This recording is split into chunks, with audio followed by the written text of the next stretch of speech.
Good evening दोस्तों, मैं अपने कृष्णा क्लासेस प्लेटफॉर्म से पंकज सर जो हिंदी के बारे में आज बताएंगे। देखिए दोस्तों, आपके लिए सबसे बड़ी खुशखबरी ये है कि अक्टूबर फर्स्ट वीक में लेखपाल की वैकेंसी लगभग 7,000 आने वाली है, जिस पर आप लोग अभी से ही फोकस करना शुरू कर दीजिए, क्योंकि वैकेंसी आने के बाद 1 महीने का समय देंगे फॉर्म के लिए। उसके बाद परीक्षा भी इसी जो बजट सत्र के अंतर्गत ही परीक्षा को भी कराने की सरकार विचार बना रही है। तो आप लोग ध्यान से अपनी तैयारी में जुटे रहिए। जैसे यूपीपी में लगे थे उसी तरह अपनी कंटिन्यूअस तैयारी को बनाए रखें और लेखपाल की तैयारी आप करिए। इसके बाद आरओ की भी है, जीडी की भी वैकेंसियां हैं। उसके अंतर्गत मैं आपको अपने क्लासेस में आज जो पढ़ाऊंगा वर्णों का उच्चारण, घोष, अघोष, अल्प प्राण, महाप्राण के बारे में आज बताऊंगा, जो परीक्षा के दृष्टिकोण से बहुत इम्पॉर्टेंट हैं। इसलिए दोस्तों, मैं अपना क्लास शुरू करने के पहले एक छोटा सा कहावत आप सामने कह रहा हूँ। सब ज्ञान से बड़ा कोई दान नहीं होता, ज्ञान से बड़ा कोई दान नहीं होता और गुरु से बड़ा कोई दानी नहीं होता। मेरे दोस्तों, अब आप अपनी जो टॉपिक है उस ओर ध्यान दीजिए। ध्यान देने योग्य बातें हैं, इम्पॉर्टेंट टॉपिक है, इस पर आप ध्यान दीजिएगा। आपको अगले 15-20 मिनट के समय में आपको इम्पॉर्टेंट चीज़ों को बताने का प्रयास करूँगा। देखिए साथियों, आगे ध्यान दीजिए आप। सबसे पहले, क्योंकि मैं इसके पहले आपको स्वर और व्यंजन के बारे में विधिवत बता दिया है, आज जो क्लास आपकी होगी वर्णों के उच्चारण।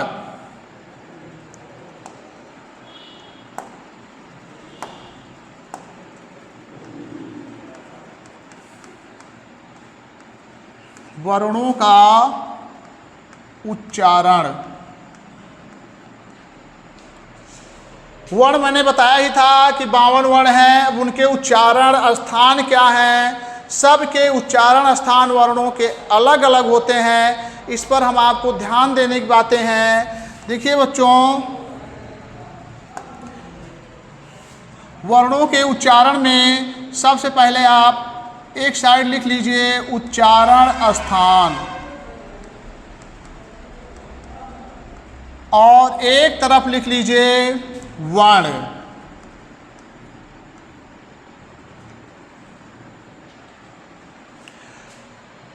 उच्चारण स्थान सबसे पहले संस्कृत में जिसे पढ़ा जाता है, सूत्र ही समझ लीजिए, संस्कृत के सूत्र के द्वारा आसान हो जाता है। अकुहा विसर्जनीय यस सह कंठे, यानी कंठ से उच्चारित होने वाले जो वर्ण हैं वो हैं अ, आ, का,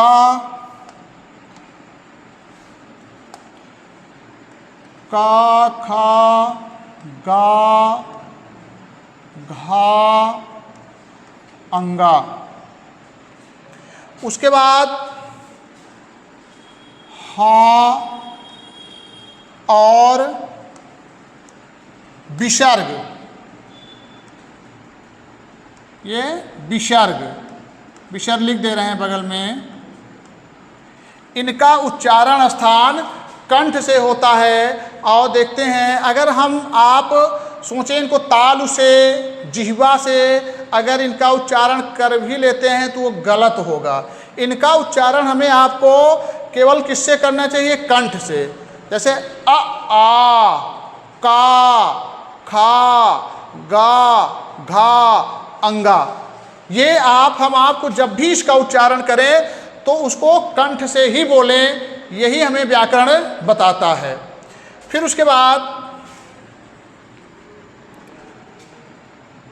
जो आपका दूसरा वर्ण या उच्चारण स्थान है इष्टुत नाम तालु, यानी तालु या तालव्य से बोलने वाले वर्ण छोटी, बड़ी, उसके बाद शा। देखिए बच्चों, आप कभी कभार करते हो, पूछा जाता है कौन सा सा है, तो कोई शरीफा, कोई सरौता, कंफ्यूज रहते हैं उसमें। इस सा को आप तालव्य सा बोलोगे तो अति उत्तम होगा, सब लोग समझेंगे भी, इसलिए इसका उच्चारण हमें ताल से होता भी है और तालव्य शब्द कहा भी जाता है। या चा वर्ग, चा वर्ग का मतलब हो गया चा, छा, जा, झा, या, और इसके साथ चा, छा, झा, या हो गया। फिर एक जो संयुक्त व्यंजन है ज्ञा को भी इसके साथ लिख दे रहा हूँ, अभी बताऊँगा कि ज्ञा इसका उच्चारण स्थान कैसे हुआ। इसको अभी जो संयुक्त व्यंजन बताऊँगा तो उसमें इसको भी सम्मिलित करूँगा। इन शब्दों का उच्चारण, जिह्वा तो मस्ट है, जिह्वा के साथ तालु को छूना, यानी ऊपरी भाग वाला जो भाग है इसको जिह्वा छू करके यानी स्पर्श करके उच्चारण करता है, तो ये व्याकरण की दृष्टि से उचित होता है। जैसे इ, ई, चा, छा, जा, झा, या, तो जिह्वा जो है तालु को क्या करे, स्पर्श करे। तो ये आपके कौन से होते हैं, तालव्य वर्ण। फिर है मूर्धन यानी मूर्धा, ऋटुर, ऋटुर सड़ा नाम यानी मूर्धा। मूर्धा से कौन से हैं, रि, फिर है रा, शा, फिर टा वर्ग, टा, ठा, डा, ढा, आड़ा। ये किससे है, मूर्धा से। अब मेरे प्यारे बच्चों, आपको ये समझ में आ रहा होगा कि मूर्धा क्या है। मूर्धा यानी जिह्वा का जो अग्रभाग है, जिह्वा का अग्रभाग जो है ये क्या कहलाता है, मूर्धा कहलाता है। जैसे री, रा, सा, टा, ठा, डा, ढा, अड़ा, इसका उच्चारण मूर्धा से होना चाहिए। मूर्धा आपको समझ में आ गया है, जिह्वा का अग्रभाग। फिर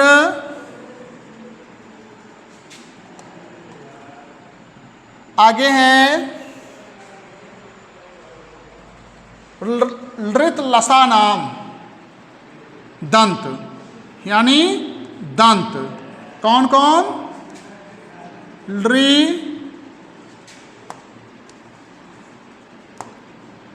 लृ,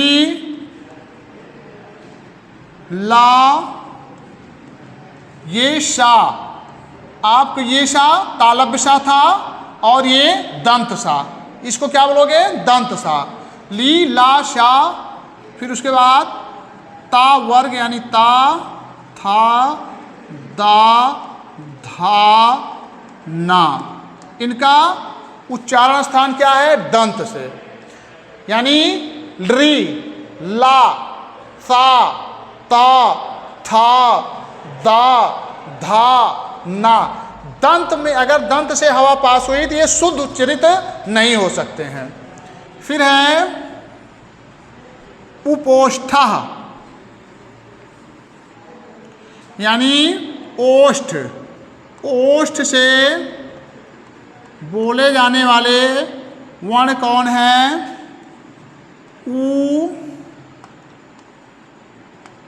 बड़ा ऊ, फिर पावर यानी पा, फा, बा, भा, मा। ये ओष्ठ से उच्चरित होने वाले वर्ण होते हैं। देखिए बच्चों, अब ये तो आप जो आपके स्पर्शी व्यंजन थे, इसके अंतर्गत अंतस्थ व्यंजन भी हैं, संघर्षी भी व्यंजन हैं, अधिकतर व्यंजन आ गए हैं। अब ध्यान देना है कौन कौन से छूट रहे हैं। सबसे पहले स्वर का हम आप ध्यान दे ले रहे हैं। इसमें आपका ए और ऐ, ये दोनों स्वर नहीं आया है, ए और ऐ।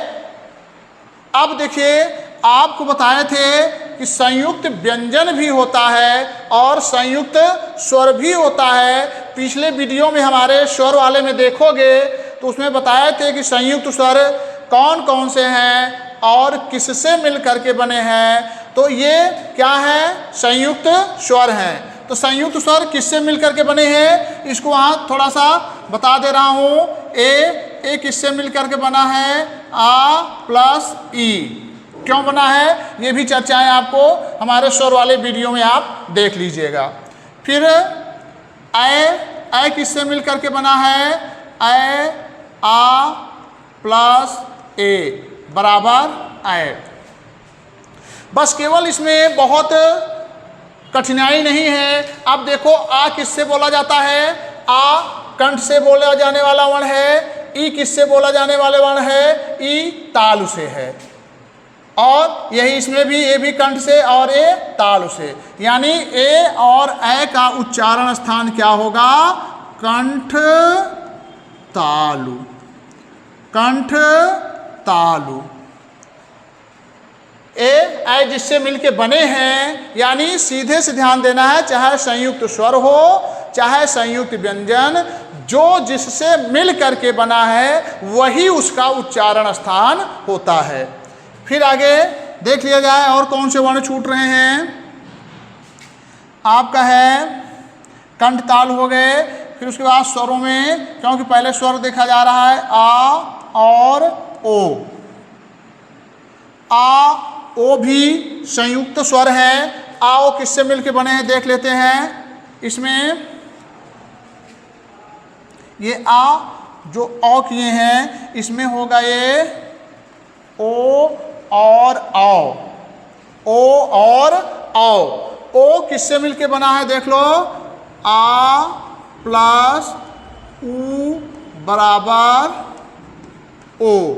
यही चीज आ प्लस ओ बराबर आओ।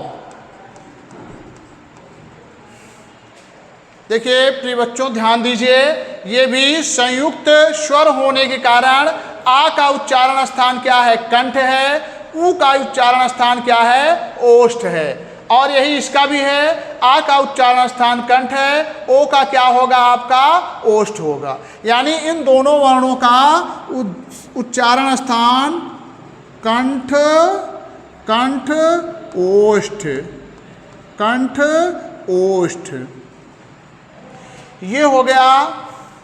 अब स्वर लगभग सभी स्वर हो गए। अब आपका व्यंजनों में देख लिया जाता है कौन से व्यंजन छूटे हुए हैं। सबसे पहले वा व्यंजन का मैंने कहीं इस पर प्रयोग नहीं किया है। वा जान लो, चाहे अपवाद में या जो भी आप समझें उसके अंतर्गत, इसका उच्चारण स्थान होता है दंतोष्ठ, दंत ओष्ठ। वा का उच्चारण स्थान दंत ओष्ठ है। इंपॉर्टेंट है, इस चीज़ का ध्यान रखिएगा। वा कई बार पूछे गए हैं। कभी कभार इसके साथ फा पूछ लिया जाता है। फा मान लीजिए वहाँ पर विकल्प में ओष्ठ नहीं है, दंतोष्ठ दिया गया है, तब उस समय आप फा को दंतोष्ठ में मार सकते हो। लेकिन ओष्ठ है तो फा का उच्चारण स्थान ओष्ठ ही होगा। फिर आगे कौन सा आपका व्यंजन बच रहा है, संयुक्त व्यंजन। संयुक्त व्यंजन में आपके पहले छा किससे मिलकर के बने हैं, छा का और मूर्धा शा से। तो का उच्चारण स्थान, का उच्चारण स्थान हो गया आपका कंठ और सा का मूर्धा, यानी इस सा का कंठ मूर्धा, क्योंकि ये क्या है आपका संयुक्त व्यंजन है। फिर आगे देख ले रहे हैं कौन सा बच रहा है, त्रा। त्रा किससे मिलके बना है, ता प्लस रा। ये सारी चीज़ें मैं व्यंजन वाले पार्ट में पढ़ाया हूँ, उसमें देख लीजिएगा किससे कौन मिल करके बनाया है। फिर ता का उच्चारण स्थान, ता देखो यहाँ है आपका दंत, और रा का उच्चारण स्थान मूर्धा, यानी दंत मूर्धा। दंत मूर्धा किसका हो गया, त्रा का। अब रही ज्ञा। ज्ञा को मैंने वहाँ ताल में क्यों लिखा, चर्चा किए थे, क्योंकि ज्ञा किससे मिलकर के बना है, ज्या प्लस इया। दोनों का उच्चारण स्थान क्या है, दोनों का जो उच्चारण स्थान तालु है, तो ज्ञा किसके अंतर हो गया, तालु के अंतर्गत हो गया। अब एक है आपका श्रा। श्रा को भी देख लिया जाता है। श्रा किससे मिलकर के बना है, शा प्लस रा। शा का उच्चारण स्थान, सा का उच्चारण स्थान तालु, और रा का उच्चारण स्थान मूर्धा, यानी श्रा तालु और मूर्धा से।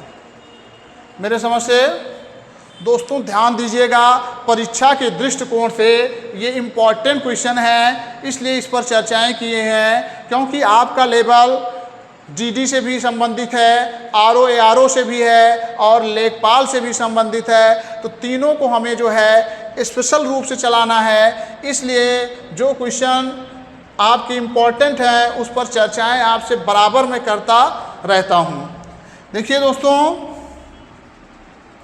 अब इसमें मेरे समझ से सारे वर्ण हो गए हैं। एक चीज़ आपको ध्यान देना है, नोट्स लगा करके बता दे रहा हूँ, इम्पॉर्टेंट चीज़ है। आपके जो पंचमाक्षर हैं,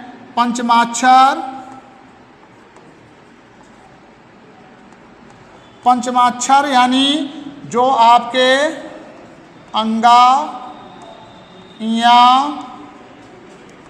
अड़ा, ना, मा। मैंने वर्ग में आपको बताया कि ये कंठ से बोला जाता है, मूर्धा से, ये तालु से, ये मूर्धा से, ये दंत से, ओठ से बोला जाता है। लेकिन साथियों ध्यान दीजिएगा, अगर वहाँ पर आपका विकल्प कंठ मूर्धा के साथ अगर नासिक रहे, नासिक का मतलब नाक से बोलने वाले, नाक के सहयोग से बोलने वाले वर्ण,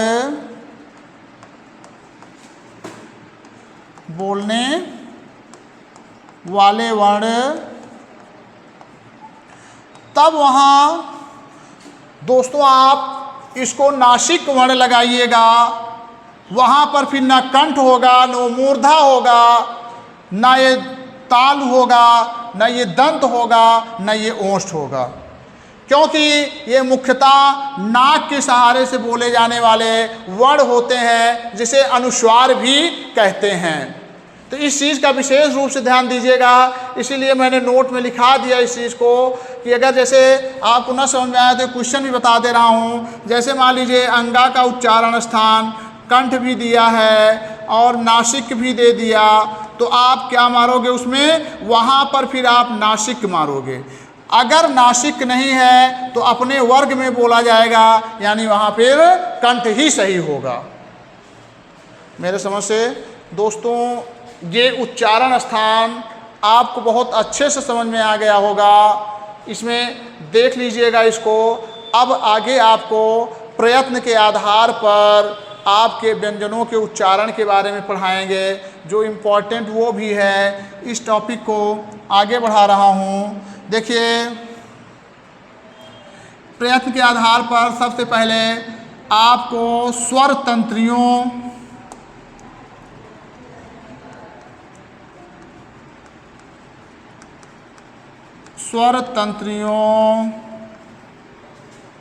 के कंपन के आधार पर कंपन के आधार पर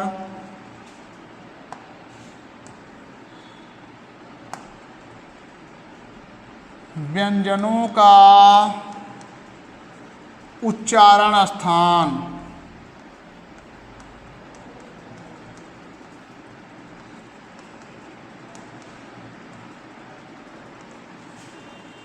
सबसे पहले ये ध्यान देना है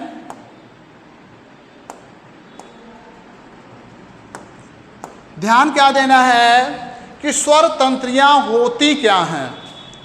जो हमारे कंठ के ये बगल में उभरा हुआ भाग होता है, यही हमारी स्वर तंत्रियां हैं।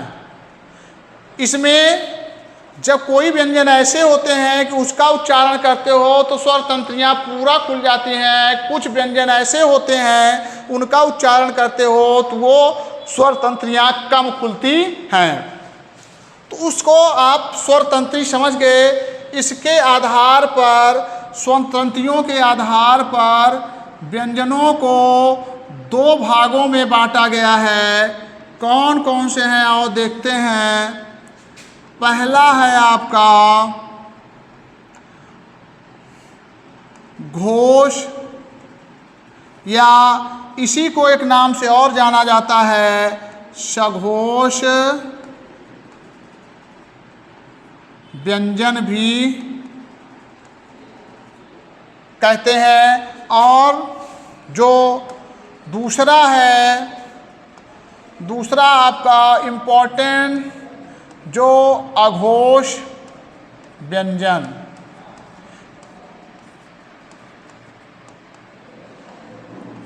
अघोष व्यंजन परीक्षा की दृष्टि से क्वेश्चन वाले ये व्यंजन है, इसको ध्यान दीजिएगा। घोष या सघोष व्यंजन, अघोष व्यंजन, यहाँ ध्यान दीजिएगा। कभी कभार घोष को इसका विपरीत से सघोष ही मान लेते हैं, लेकिन घोष का अघोष होता है। अब ध्यान दीजिए, पहले घोष किसे कहते हैं। घोष को देख लो।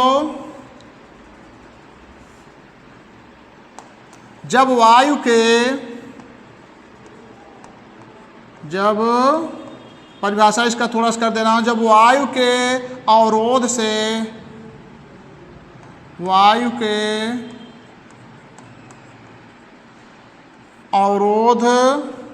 से स्वर तंत्रियों में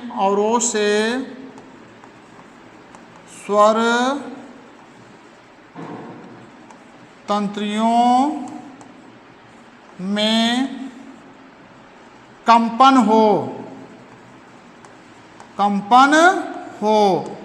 तो कौन वर्ण कहलाते हैं। वो घोष वर्ण कहलाते हैं।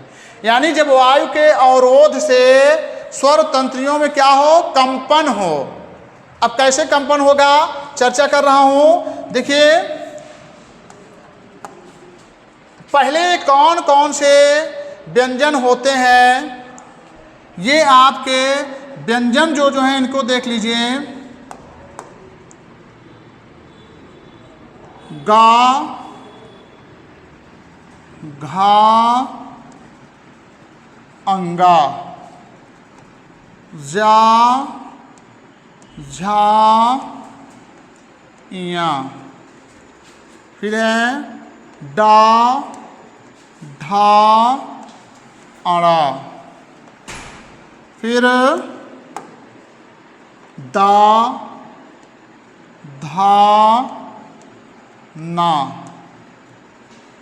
बा, भा, मा।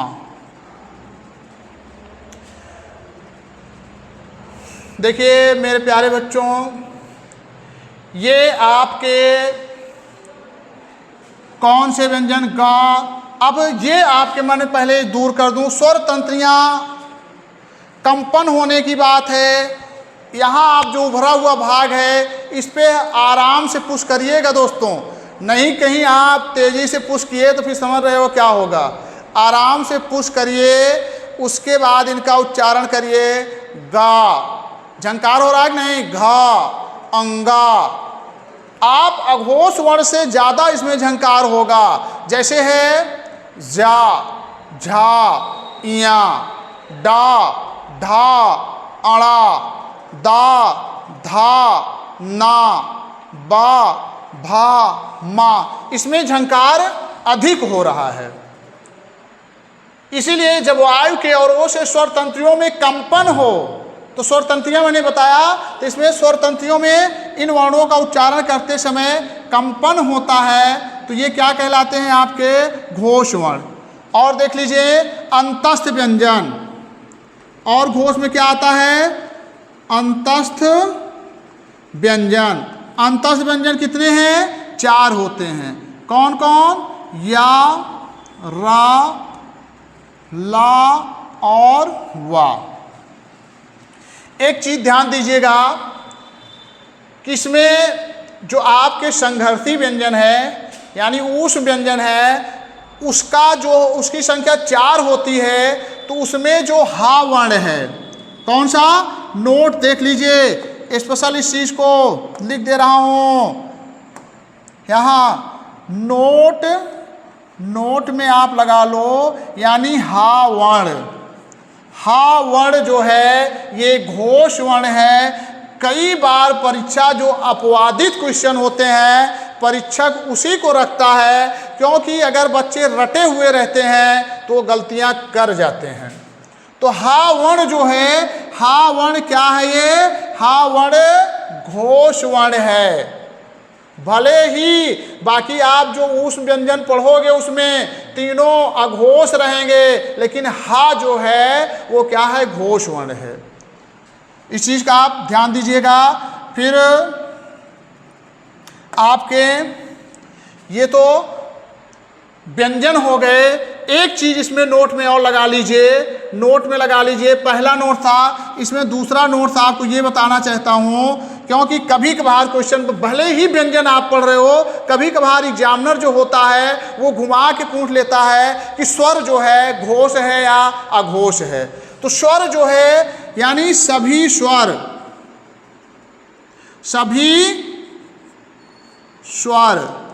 क्या है? घोष वर्ण है।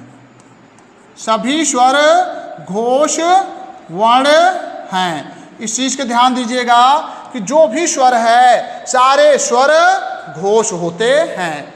ये भी परीक्षा की दृष्टि से इम्पॉर्टेंट है। अब क्या इससे एक क्वेश्चन और बनता है, फिर उसके बाद आपको अघोष वर्ण बता रहे हैं। एक क्वेश्चन क्या बनता है कि कभी कभार पूछ लेता है एग्जामिनर कि घोष वर्णों की कुल संख्या, घोष वर्णों की कुल संख्या, तो 3, 5, 15, 18, 19, 20 और 11 स्वर यानी 31। कितनी संख्या है? 31 संख्या है। और अगर ये एग्जामिनर घुमाया कि घोष व्यंजनों की संख्या, तो व्यंजन में आप 11 स्वर काट दोगे, वहां फिर 20 ही आपको बताना होगा। लेकिन अगर केवल ये कहा कि घोष वर्णों की संख्या, तो आप वहां 31 बताओगे। इतनी बातें घोष के समझ में आपके समझ में आए होगी। अब आप देख लीजिए अघोष व्यंजन। अघोष व्यंजन, इसकी परिभाषा कर दे रहा हूं। परिभाषा में आप देख लीजिए, बस जब वायु के, इसमें वही चीजें होगी, जब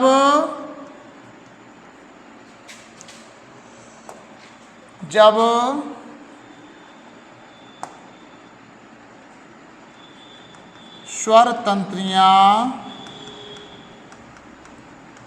जब, अब इसमें क्या था? कंपन हो, तो इसमें स्वर तंत्रियां खुली हों, वायु, जब स्वर तंत्रियां खुली हों और वायु के अवरोध से, वायु के अवरोध से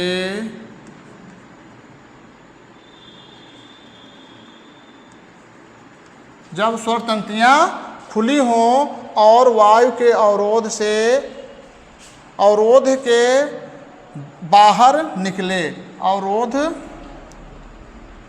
से बाहर निकले, बाहर निकले, वर्ण बाहर निकले, बाहर निकले तो क्या होगा? अघोष व्यंजन। वहां पर क्या होगा? अघोष व्यंजन। अब कौन कौन से हैं इनके बारे में चर्चा कर दे रहा हूं। देखिए, अघोष जो व्यंजन हैं वो हैं जो वही से छूटे हुए हैं, यानी का, खा, चा, छा, टा, ठा, ता, था, पा, फा, ये तो स्पर्शी व्यंजन हो गए। फिर क्या बच रहे हैं? ऊष्म व्यंजन। ऊष्म व्यंजन की संख्या कितनी है? ऊष्म व्यंजन आपके 4 हैं, जिसमें से हा उधर चला गया तो क्या बचा आपका? सा, खा, शा। यानी इन वर्णों का जब उच्चारण करोगे तो उन स्वर तंत्रियों पर उंगली को पुश करो तो जो आपके घोष व्यंजन हैं उनसे कम कंपन होगा। देख लीजिए, का, खा कंपन होगा लेकिन कम कंपन होता है, तो ये क्या कहलाते हैं? अघोष व्यंजन कहलाते हैं। अब इनकी कुल संख्या कितनी है? इनकी 2 पंचे 10, 3 13, 13 हैं आपके। इनके 13 वर्ण हो गए। अब देखिए, ये आपके घोष और अघोष की बात हुई। इसको याद करने का एक थोड़ा सा मैं आपको आसान ट्रिक देना चाहता हूं, ध्यान दीजिए। बस केवल क्या है आसान ट्रिक? आसान ट्रिक है क्योंकि ये वर्ग का तीसरा, चौथा, पांचवां वर्ण होता है और ये पहला और दूसरा वर्ण होता है। अब यानी आप ये बना सकते हो कि घोष वर्ण कौन से हैं? 345 और आपके अघोष वर्ण आप कह सकते हो 12। यानी 345 याद रहेगा तो 345 का मतलब गा, घा, अंगा, तीसरा वर्ण, चौथा, पांचवा वर्ण और इसमें पहला और दूसरा। इसको इस तरह से आप आसानी से इसको याद कर सकते हो। संख्या जरूर याद रखिएगा ये परीक्षा के दृष्टिकोण से, क्योंकि एग्जामिनर कहीं से पूछ सकता है, तो हम आप प्रिपेयर रहें, कहीं ये ना हो कि इन चीज़ों को नहीं पढ़ा गया है। अब आगे, ये तो स्वर तंत्रियों के आधार पर जो है व्यंजनों का वर्गीकरण था। अब इसी के साथ है प्राणत्व या हवा के अनुसार। प्राणत्व का मतलब होता है श्वास। श्वास के आधार पर व्यंजनों का उच्चारण स्थान। आप क्या इसकी हेडिंग बना सकते हो? हवा या प्राणत्व के आधार पर, प्राणत्व के आधार पर व्यंजनों का वर्गीकरण, व्यंजनों का वर्गीकरण।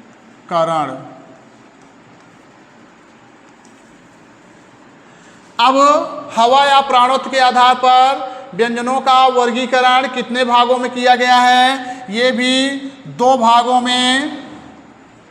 2 भाग कौन कौन से हैं? पहला आप लोगों ने सुना होगा, कौन सा? अल्प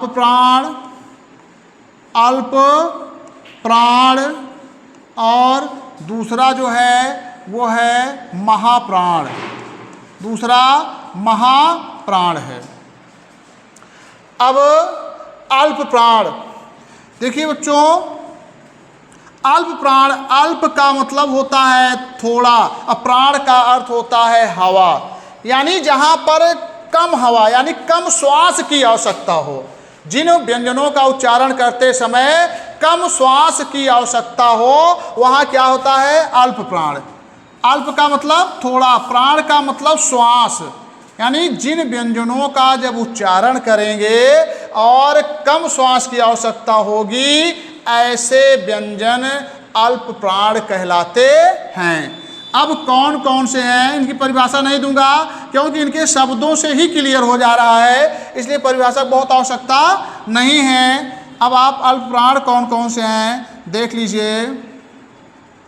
अल्प प्राणों की संख्या आपकी है, पहला, इसको लिख दे रहा हूं पहले से ही, आप जिससे याद कर लीजिए, पहला, तीसरा और पांचवा वर्ण। पहला, तीसरा और पांचवा वर्ण यानी 135। 135 अगर आप याद रखें तो तुरंत आपके दिमाग में आ जाएगा कि ये अल्प प्राण है। यानी का, तीसरा वर्ण कौन सा होगा, गा, और पांचवा का मतलब अंगा। समझ में आ रहा है? 135 का मतलब का, गा, अंगा। फिर इसी तरह वर्गीय व्यंजन में देख लो, आपका चा, जा, या, इसमें टा, डा, अड़ा, यहाँ ता, फिर हो गया दा, ना, फिर क्या है आपका पा, बा, भा। 135 यानी इसमें इसका जो आपके ये व्यंजन है इनका उच्चारण करोगे तो अल्प सांस की जरूरत होगी, जैसे क, गा, अंगा, चा, जा, या, टा, डा, अड़ा, ता, फिर उसके बाद दा, ना, पा, बा, मा, इसमें कम श्वास की आवश्यकता पड़ रही है। अब जो आपके अंतस्थ व्यंजन किसके अंतर्गत आएंगे, अंतस्थ व्यंजन अल्प प्राण के अंतर्गत। अंतस्थ यानी अंतस्थ व्यंजन कितने हैं बताए ही थे, 4। कौन कौन, या, रा, ला और वा, ये क्या है आपके अल्प प्राण व्यंजन है।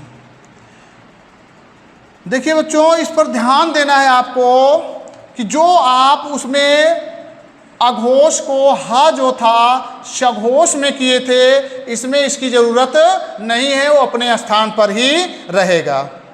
और इसमें क्या चीज़ ध्यान देना है आपको, ध्यान देना है, एक वर्ण है आपका जो अतिरिक्त वर्ण बताए थे, कौन, ड। ड भी अल्प प्राण है, ड अल्प प्राण है। ये डा है, ये क्या है, डा है, और ये डा, तो ये क्या है आपका अल्प प्राण है। इसके साथ फिर आता है स्वर की बात, स्वर को भी बता दे रहा हूँ। स्वर जो होते हैं, सभी स्वर क्या हैं, सभी स्वर अल्प प्राण हैं। सभी स्वरों की गिनती किसमें होती है, अल्प प्राण में। यानी अल्प प्राण की संख्या कितनी हो गई, 3 × 5 = 15, 15 × 3 = 18, 19, 20 और 11 यानी 31। घोष भी आपके 31 और अल्प प्राण व्यंजन भी आपके 31। अब यहाँ महाप्राण, महा माने अधिक, प्राण माने श्वास, यानी जिन व्यंजनों का उच्चारण करते समय हमें अधिक श्वास की आवश्यकता होती है, ऐसे व्यंजन महाप्राण व्यंजन कहलाते हैं। अब देख लो इसमें कौन कौन है महाप्राण व्यंजन, इस पर भी चर्चाएं कर दे रहा हूँ। इसमें आपको 1, 3, 5 बच कौन रहा है, कौन सा, 24 यानी दूसरा और चौथा। दूसरे चौथे का मतलब हो गया खा, घा, छा, झा, ठा, उसके बाद ठा के बाद ढा, फिर था के बाद धा के बाद फा के बाद भा। इससे इसमें अधिक श्वास होगा, खा, घा, छा, झा, ठा, धा। इसमें क्या, का, कम सांस की आवश्यकता हो रही है, इसमें अधिक सांस की आवश्यकता हो रही है। देखिए बच्चों, ये तो महाप्राण में अब आप कौन से चीज़ें ला दोगे इसके अंतर्गत, इसको अलग कर दूं कहीं आप कंफ्यूज ना हो कि किस में जाएगा। ये पार्ट इसको अलग कर दे रहा हूं। ये आपका ऊष्म व्यंजन, यानी कौन सा, संघर्षी व्यंजन। ऊष्म व्यंजन जो है किस में आते हैं, ऊष्म व्यंजन की संख्या 4 है, वो महाप्राण में आते हैं। शा, खा, शा, हा, शा, खा, शा, हा। अब इनकी काउंटिंग कर लीजिए, 2 पंचे 10, 4 14। यानी इसके अंतर्गत और एक आता है आपका क्या, अतिरिक्त व्यंजन। कौन सा अतिरिक्त व्यंजन, ये ढा। डा तो आएगा किसमें, अल्प प्राण में, लेकिन ढा की काउंटिंग किसमें होगी, इसमें होगी। किसमें, महाप्राण में। अब सबको लेकर के इनकी संख्या कितनी हो गई, इनकी संख्या कुल 15 हो गई। महाप्राण की संख्या 15 हो गई। देखिए बच्चों, इस चीज़ का ध्यान दीजिएगा। मैंने आपको इसकी परिभाषा भी इसी से तोड़कर बताने का प्रयास किया और उसके बाद इसको काउंटिंग नंबर लिख दिया कि जिसे आप आसानी से 135, 24, बस केवल इतना आपका अल्प प्राण महाप्राण कंप्लीट हो गया। और उसमें क्या ध्यान देना है, 345 और 12, घोष और अघोष में 345 और 12 ध्यान देना है। इस चीज़ को ध्यान दीजिएगा। परीक्षा के दृष्टिकोण से इससे कई बार क्वेश्चन बने हुए हैं, इसलिए प्रयास कर रहा हूं कि आप इसको अच्छे से समझने का प्रयास करिए। फिर देखिए दोस्तों, अगला जो उच्चारण के दृष्टि में जो परीक्षा में बनता है, थोड़ा सा उसकी चर्चाएं कर दे रहा हूं, क्योंकि मैं व्यंजनों की क्लास जो है अब आज के बाद इस पर ख़त्म कर दूंगा, फिर अगला नया टॉपिक चालू करूंगा, इसलिए आज प्रयास कर रहा हूं कि पूरा ख़त्म हो जाए। तो देखिए वत्सर्य व्यंजन देख लो, इम्पॉर्टेंट है, इसलिए इसकी चर्चाएं कर दे रहा हूं। वत्सर्य व्यंजन। अब ये कहोगे सर ये क्या है, जो जिह्वा का ये अग्रभाग होता है, इसके सहयोग से दांत के जो उभरा हुआ भाग है उसको जो है छू करके यानी स्पर्श करके जिस व्यंजन का उच्चारण होता है, ऐसे व्यंजन क्या कहलाते हैं, वत्सर्य व्यंजन। यानी जिह्वा और दंत का उभरा भाग, ध्यान दीजिएगा, जिह्वा और दंत से युक्त जो होते हैं, जिन व्यंजनों का उच्चारण किया जाता है उनको क्या बोलते हैं, वत्सर्य व्यंजन कहा जाता है। इनकी संख्या जो है 5 है, आप देख लो 5 संख्याएं हैं। कौन कौन से हैं वो भी लिख दे रहा हूँ। ना, रा, ला, शा, जा। लेकिन मेरे प्यारे बच्चों, ये जान रहा हूं कि इस तरह याद करने में आपको आसानी नहीं होगी, आपको आसान तरीका बना दे रहा हूं, जो आराम से आप कभी भी एग्जामिनर पूछेगा तो आप बहुत आसानी से बता दोगे। इसका क्या है तरीका, ज, न, र, ल, स, यानी जनरल्स। जनरल्स होने पर आप इसको बहुत अच्छे तरीके से याद रखोगे। एग्जाम में अगर वत्सर्य व्यंजन पूछा गया कि इनमें से कौन सा वत्सर्य व्यंजन है तो आप आसानी से बता दोगे।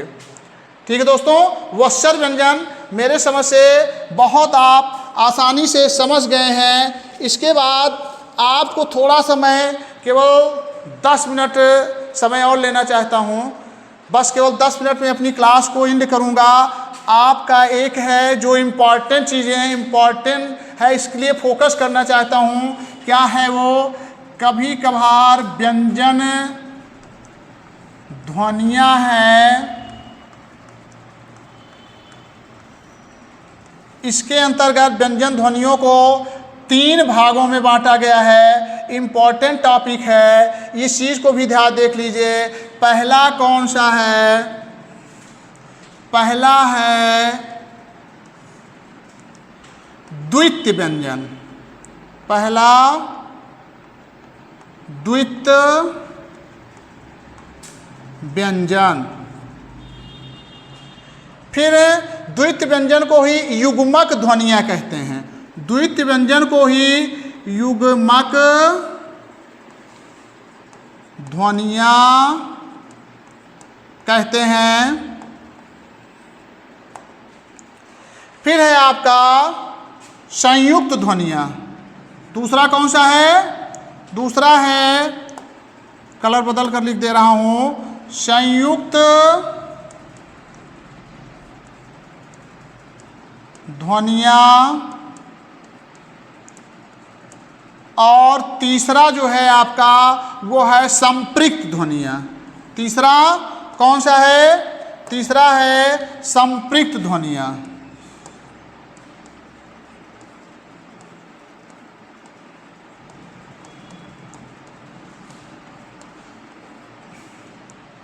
संपृक्त ध्वनियाँ। अब इस पर चर्चाएं कर रहा हूँ आपके महत्वपूर्ण उस समय में। देखिए दोस्तों, द्वितीय व्यंजन, एक वर्ण का अपने वर्ण के साथ पुनः आना। द्वितीय व्यंजन किसे कहते हैं? देख लीजिए, एक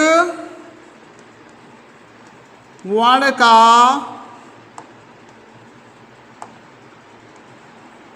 अपने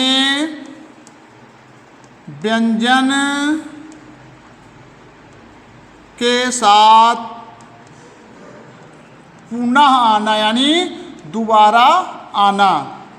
पुनः आना क्या कहलाता है? द्वितीय व्यंजन कहलाता है।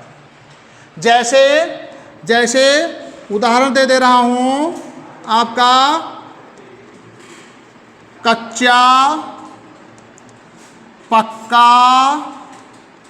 मक्का आदि। अब इसको थोड़ा सा वर्ण विच्छेद करके समझा दे रहा हूं। कैसे दो है? का, धन चा, धन चा।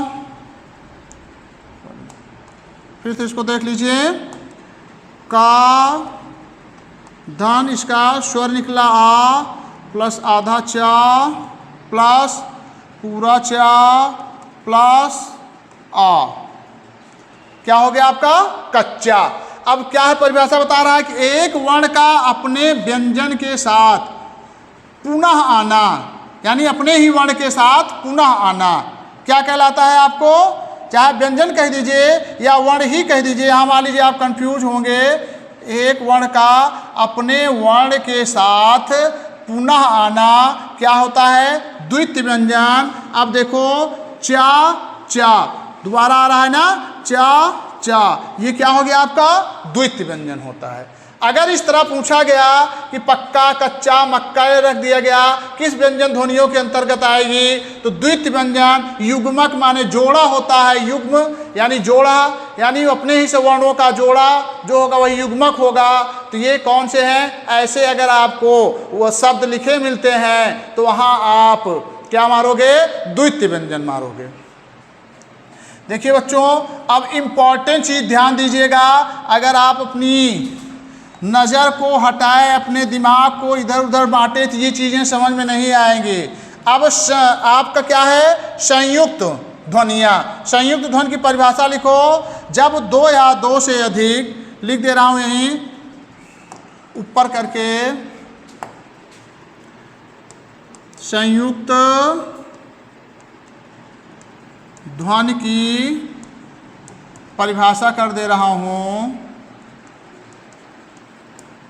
क्या है? जब दो या दो से अधिक, जब दो या दो से अधिक, फिर है ध्वनियों का परस्पर मिलन हो,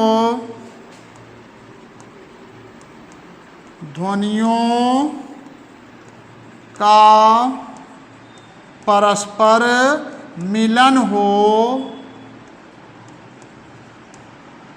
हो तथा एक ही स्वर के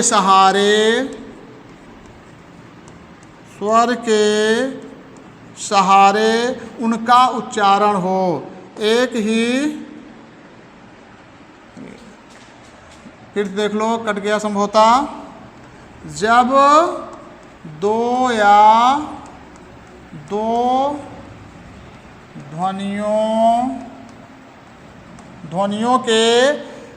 ध्वनियों का परस्पर मिलन हो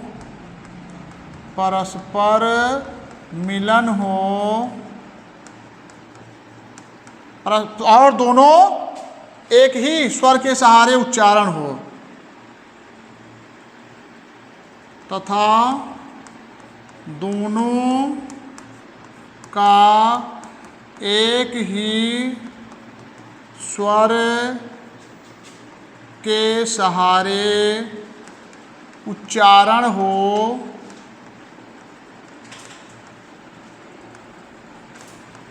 तो क्या कहलाती हैं? संयुक्त उच्चारण हो तो क्या है वो? संयुक्त ध्वनियाँ। क्या कहलाती हैं दोस्तों? संयुक्त ध्वनियाँ कहलाती हैं। अब परिभाषा को ध्यान देखिए। जब दो या दो ध्वनियों का परस्पर मिलन हो तथा दोनों का एक ही स्वर के सहारे उच्चारण हो तो क्या कहलाती हैं वो? आपके संयुक्त। अब देख लीजिए, उदाहरण देख लो। जैसे क्लांत, क्लांत है, प्रारब्ध, प्राण, म्लान इत्यादि हैं। एक चीज समझ लीजिए, आप खुद ही शब्द जान जाओगे। क्लांत का वर्ण विच्छेद कर दे रहा हूं। का क्या है? आधा। ला क्या है? आधा किए ला को और इससे स्वर लिख दिए। फिर क्या हो गया आपका आधा है तो आधा ना, फिर ता क्या है? आधा आ पूरा हो गया। देखिए दोस्तों, अब परिभाषा के अनुसार जब दो या दो ध्वनियों का परस्पर मिलन हो तथा दोनों का एक स्वर के सहारे, तो इसे बताओ, एक स्वर के सहारे कौन बोले जा रहे हैं? एक स्वर के सहारे ये भी बोले जा रहे हैं और ये भी बोले जा रहे हैं। क्योंकि स्वर क्या है? इन दोनों ध्वन के बीच में ये है और इन दोनों ध्वन के बीच में ये है। और एक आध उदाहरण आपको दे दे रहा हूं, जैसे ना समझ में आए, देख लीजिए। जैसे एक उदाहरण है आपका प्राण। प्राण ले रहा हूं तो प्राण में प्राण ले नहीं रहा हूं, नहीं सोचो दोस्तों प्राण ले रहा हूं, मतलब प्राण शब्द को ले रहा हूं, उसका आपको विच्छेद करूंगा, कहीं आप कंफ्यूज न होइएगा। प्राण का मतलब हो गया पा, फिर है रा और आ, अड़ा प्लस आ।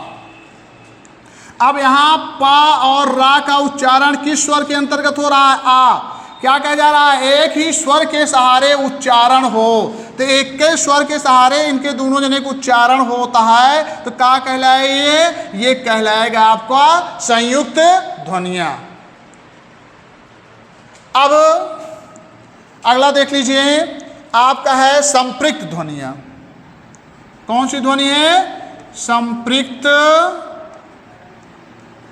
ध्वनियाँ।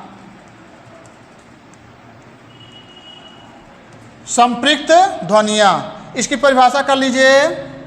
परिभाषा संपृक्त की कर लो, क्योंकि परिभाषा इसलिए करा दे रहा हूँ, नहीं तो आपको ओरल में ही बता देते, लेकिन परिभाषा से आपको समझाने में आसान रहेगा, इसीलिए कोशिश कर रहा हूँ। जब ध्वनि दो व्यंजनों से संयुक्त हो, जब ध्वनि दो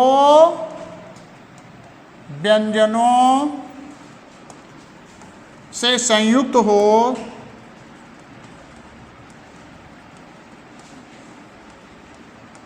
संयुक्त हो तो क्या कहलाती है? संपृक्त ध्वनि। क्या कहलाती है? संपृक्त ध्वनि। जब ध्वनि दो व्यंजनों से संयुक्त हो तो क्या कहलाती है? संपृक्त, पूरा लिख दे रहा हूं, संपृक्त ध्वनि कहलाती है। अब इसमें थोड़ा सा बच्चों लास्ट है, देख लीजिए। जैसे आपको मैंने उदाहरण दिया, जैसे शंबल, क्योंकि वर्ण विच्छेद से ही समझ में आएगा। शंबल हो गया, चंबल, संबल का विच्छेद कर दे रहा हूँ, वर्ण विच्छेद। शा से वर्ण निकला यानी स्वर निकला, आ हो गया। माँ आधा है, कोई स्वर की बात ही नहीं है। बा को आधा किए, स्वर बाहर हो गया। फिर ला का स्वर बाहर कर दिए, आ हो गया। ये अब देखो परिभाषा पर ध्यान दोगे तभी ये चीज़ें समझ में आएगी। जब ध्वनि दो व्यंजनों से संयुक्त हो, दो व्यंजनों से संयुक्त हो, जैसे संबल, ये इधर भी स्वर आ रहा है और इधर भी स्वर आ रहा है, बीच में ये दोनों व्यंजन हैं, यानी दोनों तरफ स्वर हो और बीच में व्यंजन हो, तो क्या कहलाता है आपका? वो कहलाता है संपृक्त ध्वनि। देखिए दोस्तों एक बार, यानी संयुक्त जो होगा, जिसमें आप द्वित पहले देख लो, द्वित यानी दो व्यंजन एक साथ आते हैं, द्वित। संयुक्त जो होता है, एक ही स्वर के सहारे दो व्यंजन बोले जाते हैं। संपृक्त में केवल इतना अंतर है कि दोनों आपके आगे भी स्वर और पीछे भी स्वर से युक्त अगर है, इसकी सबसे समझ की बात यही है। और आप इसको समझो नहीं, यानी इसके पहले भी स्वर हो जहाँ दोनों ध्वनियाँ हो और उसके बाद भी स्वर हो, तो वहाँ क्या कहलाएगा? संपृक्त ध्वनियाँ कहलाती हैं। देखिए दोस्तों, मैंने आज अपने इस क्लास को आपको अच्छे से समझाने का प्रयास किया। अब आप थोड़ा सा इन चीज़ों को घर पर पढ़ने का प्रयास करिएगा, क्योंकि हम शिक्षक केवल शिक्षा का ही दान कर सकते हैं, बाकी हम लोगों के द्वारा और कुछ नहीं किया जा सकता है। केवल रिक्वेस्ट हम लोग ये करते हैं आपसे कि हमारे इस चैनल को आप सब्सक्राइब करिए, शेयर करिए दोस्तों के बीच में और लाइक करिए। इसके साथ मैं अपनी वाणी को विराम देता हूँ। सभी को गुड इवनिंग।